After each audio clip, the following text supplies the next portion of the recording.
I, Samuel Benjamin Cohn, being of sound mind and body, hereby declare this to be my last will and testament.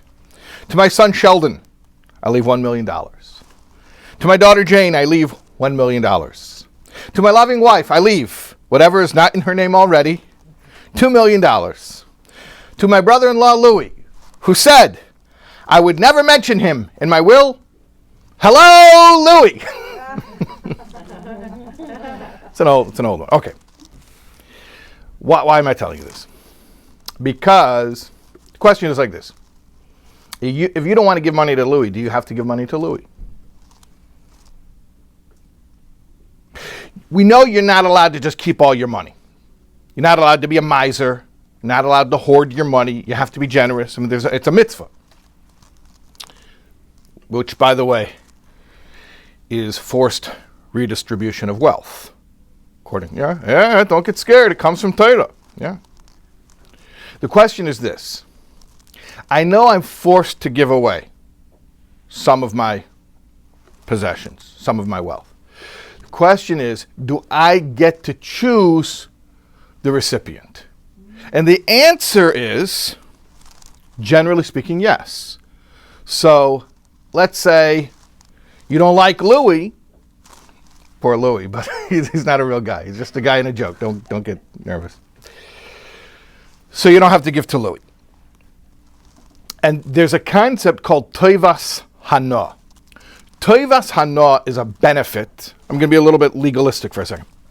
Is a benefit that a person has, a right that a person has, even when he's in a situation where he is obligated to give away his property, but he retains one aspect of, let's call balabatishkeit, ownership over it, which is, I may be forced to give this away, but I can be choosy. So for instance, I'll give you a classic example. The meiser that goes to the Levium. So a Levi shows up, I'm a farmer, the Levi shows up and says, I'm claiming some of the tithe, the tenth, the meiser of your grain, and I could say to him, I'm obligated as a Jew to give this tithe, and I'm obligated to give it to a Levi, but you don't have to be the Levi. I don't like you. I'll give it to another Levi. I'll give it to your cousin. That's called Toivas Hana.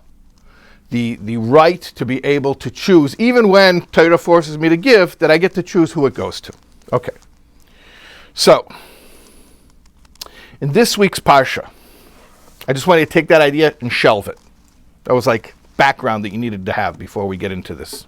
In this week's Parsha, in the fourth Aliyah, all of a sudden, seemingly a non sequitur actually, because the context is it's talking about the Yomim Tevim. It's talking about the Jewish calendar and all the different holidays throughout the year. Then seemingly out of the blue, we're told about the mitzvahs of Leket and Peah. These are agricultural mitzvahs. Leket are the sheaves that fall when you're trying to bring the crop back from the field and you drop some. You're not allowed to go back and pick them up. You have to leave them for the poor to claim. And Peah is the corner of the field, or a portion of the field which you don't harvest, you leave for the poor to claim. Anyways, so we read about this mitzvah, seemingly in the middle, like non sequitur, out of the blue, in the middle of a discussion about the holidays. And Rashi tells us that this question was addressed by our sages. There's also another question here. Not only why is Leket and Peah coming up seemingly out of context, but why is it coming up again? Because we had it last week. We had it in Kedoshim. So we already had it. It's coming up again, and it's coming up seemingly out of context. So Rashi tells us, Lamedecho. This is to teach you, meaning the juxtaposition has a meaning, is to teach you, Shekol hanesein lekat shicho peya la'ani karoi. Anyone who properly gives these particular agricultural gifts to a pauper, Mailin olav, it is considered as if, Bona Bais, or Bona Beis HaMikdash, he built the Beis HaMikdash, the Holy Temple, in Jerusalem. V'hikriv olav karbanesav, and brought its proper sacrificial offerings there. B'seiche, in it. It's interesting. On the Yom Tevim, you go to the Beis Hamikdash and you bring korbanos. I mean, it's hard for us to relate to. We think of on Yom Tov, you sit at home with your family and you eat more and you, right. But at times the real original Yiddishkeit, and Mirz Hashem very, very soon with Mashiach, Yom Tov means Beis Hamikdash. It means korbanos. You're going to the temple and you're bringing sacrifices. So Rashi says like this: why does this mitzvah, this agricultural mitzvah, come up in the middle of a discussion of the holidays? To tell you that just like on the holidays you go to the Beis Hamikdash and you bring sacrifices, so too when you do this mitzvah properly of leaving the leket and the payah for the poor, it's like you built the Beis Hamikdash and you went there and you brought the proper sacrifices. Okay, but we have a question on that. Which is, why specifically leket and payah? I mean, why not any tzedakah? There's a lot of different types of tzedakah. If I take meiser from my paycheck, if I take a tithe, is that not also included? Or what about regular meiser, like what we were talking about before, to the Levium? Why specifically leket and payah? That's one question. Another question is the mashal, the analogy seems a little bit over elaborate. He doesn't just say if you give those agricultural gifts to the poor, it's as if you brought a sacrifice. He says it is as if you built the temple and brought the sacrifices in it. Like, what's with the building the temple? Why is that like, and who builds? That's not even a normal thing. You're comparing it to a thing that you don't even do. On a Yom Tov, which is the thing we're comparing it to, you go to the temple, which is already built, and you bring sacrifices. You don't build the temple. So why in the mashal does it say it's as if you built the temple and you brought the sacrifice? Okay, anyways, you clear on the questions? Okay. So I'm going to tell you a story. I did not hear from the person it happened to. I heard it from a person who heard it from the person that it happened to. The person who I heard it from is Reb David Shalom Pape in Crown Heights, who is the editor of the Mashiach Times, works for Tzivos Hashem, and he heard it from the person it happened to. Reb David Shalom was a Rhodes Scholar. I don't know how they refer to it. Maybe he is a Rhodes Scholar. Maybe it's a lifetime title you bring with them. That means you're really, really, really smart, and you were chosen to go to England, to go to Oxford. It's basically Americans who are awarded a special scholarship to study in Oxford. It's for really, really smart people. Anyways, so he was a Rhodes Scholar, and he spent some time in England. And when he was in England, so he met a lot of the local community there, and he told me a story about. This story is actually about the wife, but the way he told me it is first about the husband. That there was a Jew named Avram Yitzchak Gluck. In fact, if you go Google today, Avram Yitzchak Gluck, you're going to pull up a page of charitable foundations, because he was a big philanthropist and his charitable trusts are still active. He was very successful in business. He gave away a lot of money, and in his name, tons of money continues to be given. This is, by the way, pertinent to the story. Big, big, big philanthropist. Okay, what was his story? He was from Vienna, Austria. And in the 1930s, before World War II, he left. I'm not sure if he understood what was happening or for other reasons he left, but he left. And he went to England. And then he went to Eretz Yisrael. And in fact, he fought in the Haganah. And he had an interesting life. And then finally he came back to England, he made a business, and he became very, very, very successful. He made a lot of money. Okay. Now, during all that time, he basically went away from Yiddishkeit. He was a proud Jew. Culturally, he identified Jewishly. But as far as the observance that he had been raised with, that was completely gone. And he married a woman who was another Holocaust survivor. In fact, this is part of the story, she had lost her whole family in the Holocaust. And she was also completely non-observant. So at the point when they got married, the Yiddishkeit aspect was not relevant at all. Neither of them were observant. Anyhow, this Mr. Gluck met a Chabad Chassid, Reb Yankel Gurkov. And this Reb Yankel started to learn with Mr. Gluck Tanya, and he started to warm up to Chassidus, and eventually he became more observant. I mean, don't tell anyone the secret, but if you start learning a little Tanya, and then, before you know it, you're more observant than you had planned on being. And that's what happened to him. So, this Mr. Gluck, he wanted to meet the Rebbe.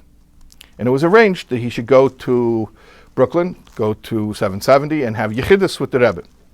And he brought his wife with him. So he was all excited because he already knew about the Rebbe, and he was really anticipating something great. And his wife wasn't so excited. She just kind of went along for the ride. Anyways, in the middle of the night, they gone for Yechidus, which was, a typical thing. The Rebbe would meet with people all night long, all through the night. So they go in for the Yechidus in the middle of the night.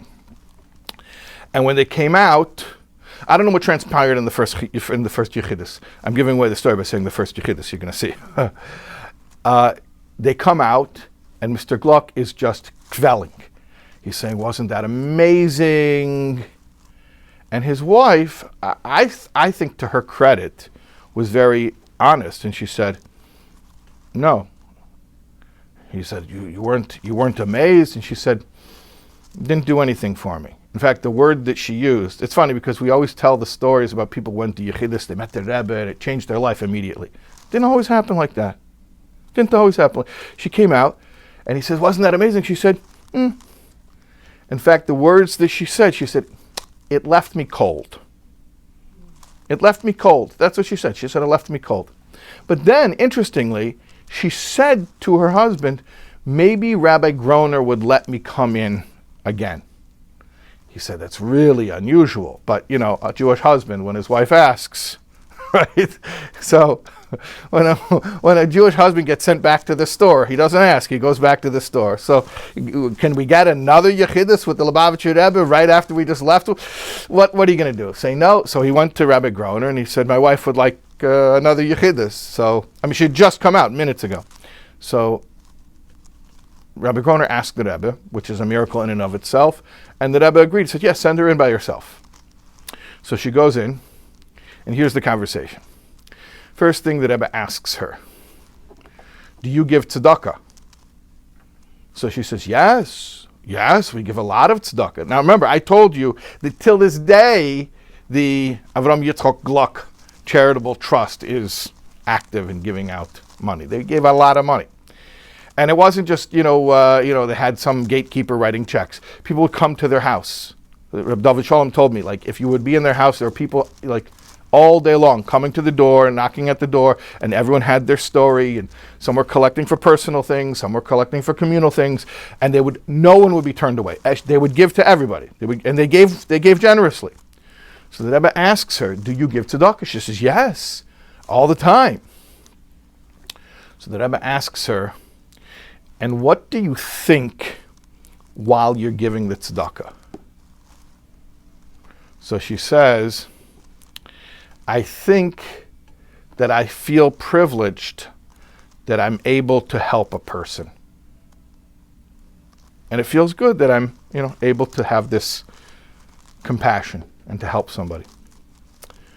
So the Rebbe says to her, if possible, I would like you to try to do something.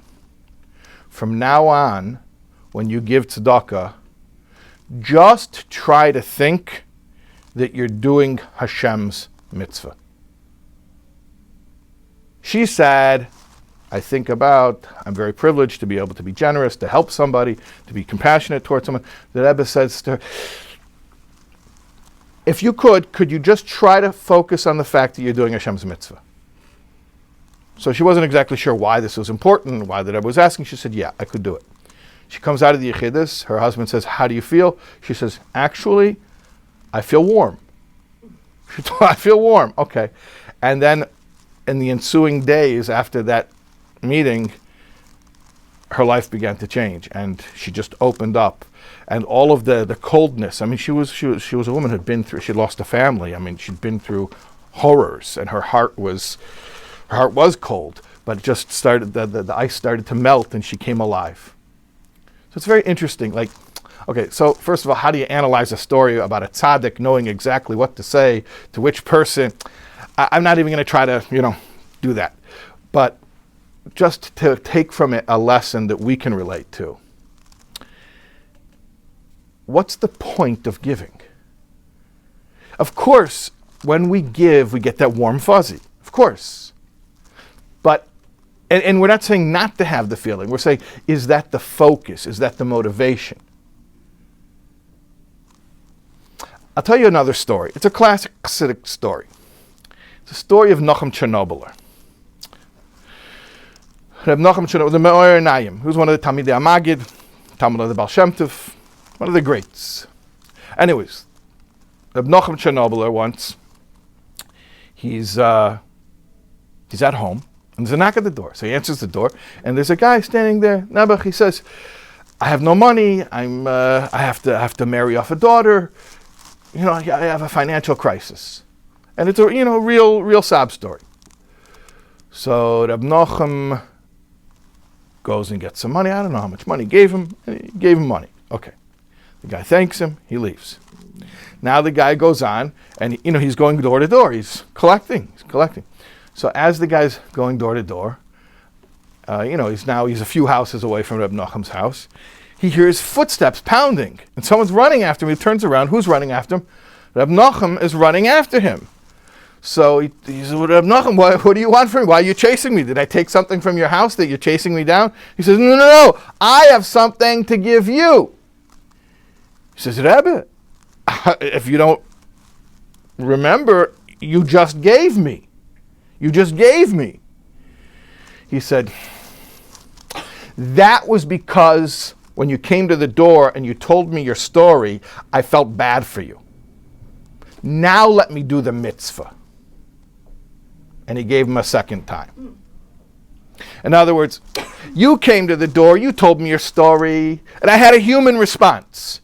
The human response was, how could you not help a person in this situation? And I did the human thing. I'm interpreting, I'm giving words to it. This is not what Reb Nachum said. But I did the human thing, and I gave to you, like any decent human would do. But now that I did that, now that I got that out of the way, so to speak, now let me do the godly thing. Let me do the mitzvah. Let me give because God told me to give, not because my human compassion has been stirred. So there really is such a concept that even though giving is something that any compassionate, civilized person values, and not just values in an abstract way, but on an emotional level, we feel good when we help people. Even though all that's true, and that's not bad, that's good that we're aligned with the mitzvah. But it can't be the central motivation, and it can't be the focus. Now, let's talk about our original question, because now I think it makes more sense. Remember, we're talking about the idea of Tovas Hana, that I may not be able to choose whether I give, but I can choose to whom I give. Do we get to choose people and causes that we want to support? And the answer, generally speaking, is yes. Yes, of course you do. You earned it. You get to choose it. You can't keep it, but you can choose who you want to give to. Okay. However, on a certain level, that little bit of, let's call it balabatishkeit, that little bit of control gets in the way of the mitzvah. Because there's a feeling of, I'm doing a favor. Look, don't forget, this isn't just God made me do it. There's a certain level of niceness here. I'm the good guy.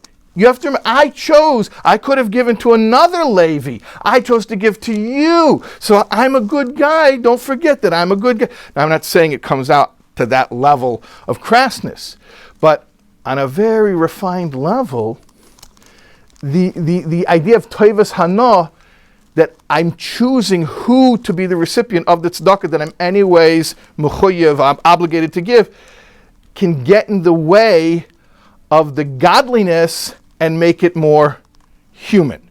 Now, generally speaking, you are allowed to pick. We don't tell a person, no, you can't pick. However, there are a couple of specific types of tzedakah where you have no Toivas Hana. You want to guess which specific gifts a person has no Toivas Hana? He does not get to choose which pauper receives. I mean, it's these gifts. Leket Shechapea. You're not allowed to tell a pauper, excuse me, I know that I'm not allowed to take this stuff, but you leave because there's another pauper that I like better, and I want him to come get it. You're not allowed to do that. Specifically these gifts. It's interesting, by the way. The Rambam in Hilchos Isurei Bia, in Perek Yodaled, Halacha Beis, he talks about what does a Bezdin tell a ger when a prospective convert comes to become Jewish. What does the rabbinical court tell them? So there's different warnings that you try to scare them off, and you say, don't you know how persecuted we are, and all that stuff. But then you're supposed to, the Bezdin, the rabbinical court, tell them a little bit about Yiddishkeit. I know you're saying, well, tell them now a little bit. Okay, they've been studying, but now is like the formal, this, I don't want to call it ceremonial because it's not just a formality, but it's sort of just to make sure this person, has done their homework, they know what Yiddishkeit's about. So it's interesting. The Rambam says, and this is based on a Gemara Yavamas, Daf Mem Zayin Omid Aleph. And Rashi explains there, interesting, the reason. You tell them about, the Rambam uses the word, Ikre Hadas, fundamental concepts of the religion. And he says, what do you tell them? You tell them about Leket Shechapea. So in that you tell them that Shema Yisrael, Shem Elokeinu, Hashem Echad, right? You tell them Leket Shechapea. And Rashi explains over there, you know why? Because you have no Toivas Hana.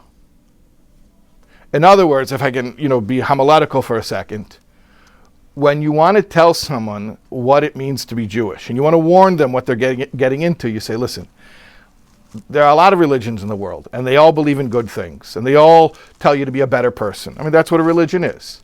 But I just want to warn you something. Yiddishkeit is not just about being a better person. Because if it were just about being a better person, then it would be about cultivating your compassion, and that's it. In Yiddishkeit, there's something beyond that, which is sometimes it's not about your compassion. Sometimes it's not about you. And there are going to be times when you're going to have to give, and whether you feel good about it is irrelevant. Whether your compassion is stirred because of the particular cause or the plight of the particular individual, we don't care. In fact, that even gets in the way. Like Mrs. Gluck was saying, I love giving, I'm so into it. I mean, she didn't say that, but she said, like, I feel privileged. She was describing, she had an emotional connection to the mitzvah. And the Rebbe was like, nah, that's not it. Like, it's not about the emotional connection. And that the emotional connection is even getting in the way. And that's what helped her go from a cold heart to a warm heart. So it's very counterintuitive because you would think, no, that was the warm heart. And if you just do it because God said, that's very cold. It's like the people who say, it's a little bit of a side topic, but you ask people, do you love your family because you love your family or because God told you love your family? Well, it'd be very cold and robotic just to love them because God said so. And you know what? In reality, no. Because you love them, there's a limit to it. And, sometimes they annoy you and then you love them less, right? Because basically it's what works for you. But when you realize that Hashem gave you this obligation to take care of these people. We're really supposed to take care of everybody, but there's gradations of obligation. So the first thing is take care of your family. Now it's like, it has nothing to do with how I feel about it. It has nothing to do with whether I'm in the mood. It's not about, this is not about if I like you. This is bigger than me. This is bigger than me. So here's the thing. Normal giving, we let a person have teves hana. We let them say, okay, I may not get to choose whether I give, but I can choose the recipient. However, when it comes to farming, where you had to do all the work, so you make an investment, you have a business, you sell some merchandise, that's hard work, but farming is really hard work. And you plant, well, before you even plant, you plow and you plant and you take care of the plants and you harvest it. And then while you're harvesting it, you have to give some of it away. And it's like all that work, you're feeling like, you know what? This is the psychology of it that Chazal understand. I put so much work into this. I know that I can't keep it all. But even when I give it away, after I put so much work into it, let me have a little control. And Torah comes along and says, actually, no, this is precisely when you get zero control. Because you feel, I built this. This is mine. I did this. This is where dafka, you can't even have the teves hana. You can't even have the control to pick the recipient. If you would have worked a little less and been a little less invested, so then we would say you already know that it's not 100% yours. But when you put in so much effort, like the farmer, he feels like, I own this is mine. So we come to him and say, no, it's really not. And not only do you have to give away a certain portion, but when you give it away, you don't even get to pick the recipient. And that's why the mashal is, it's like someone built the Beis HaMikdash and brought sacrifices in it. Two aspects of that mashal, two aspects of that allegory are very important. You built it, you put in all that effort, right? You didn't just, fall into, you didn't just buy Bitcoin 10 years ago, whenever it was, right? I guess you could have even bought it a year ago and done well. But you farmed, right? So you built it. You put in work.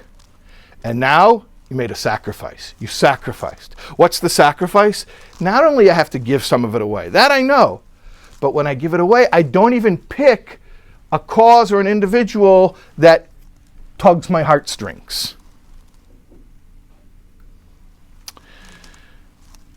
So this is a lesson to us in general about all giving. And really the truth is about all mitzvahs. That of course it's good to have an emotional, a human emotional connection to mitzvahs. That's great. But that can't limit it. That can't become the primary focus. What will carry us is the surrender, the sacrifice, realizing this is bigger than me. Now, I was just talking the other night to singles. They wanted to talk about marriage. And I said, as long as you're getting married because you think it'll improve your life, you're making a big mistake. You have to get married because it's a mitzvah. And I got pushback. Oh, come on, where's the emotions? Where's the romance? They said, we can't be on that level just to get married because it's a mitzvah. But this is precisely the point of Judaism. And that's why they tell the prospective convert, we're warning you what you're about to get into. This isn't a regular religion. Regular religion is about becoming a mensch. Yiddishkeit is becoming godly. So it's not about becoming more compassionate. It is. I don't want to say it's not, but I'm saying that's not the goal. That happens along the way to the goal. But the real goal is surrendering our preferences and becoming totally bottled, totally transparent, surrendered, like a clear conduit through which God's will just unobstructed just flows through. And it's interesting. It's like even when you're doing a mitzvah, your humanity can get in the way. and that's why Reb Nachum Chernobyl chased the guy down, because he knew that the first time he gave, that was Save the Whales. That was Habitat for Humanity. That's because there was a human reaction. And I'm not, by the way, putting it down. If you don't have that reaction, that's awful. Imagine a person who hears about the environment or an endangered species, like, I don't care. No, you should care.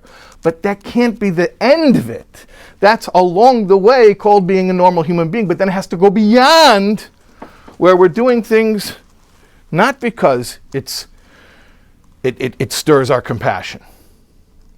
And that's just a general guideline for all giving and really for every mitzvah, whether it's tefillin or Shabbos candles or Shabbos or kashrus.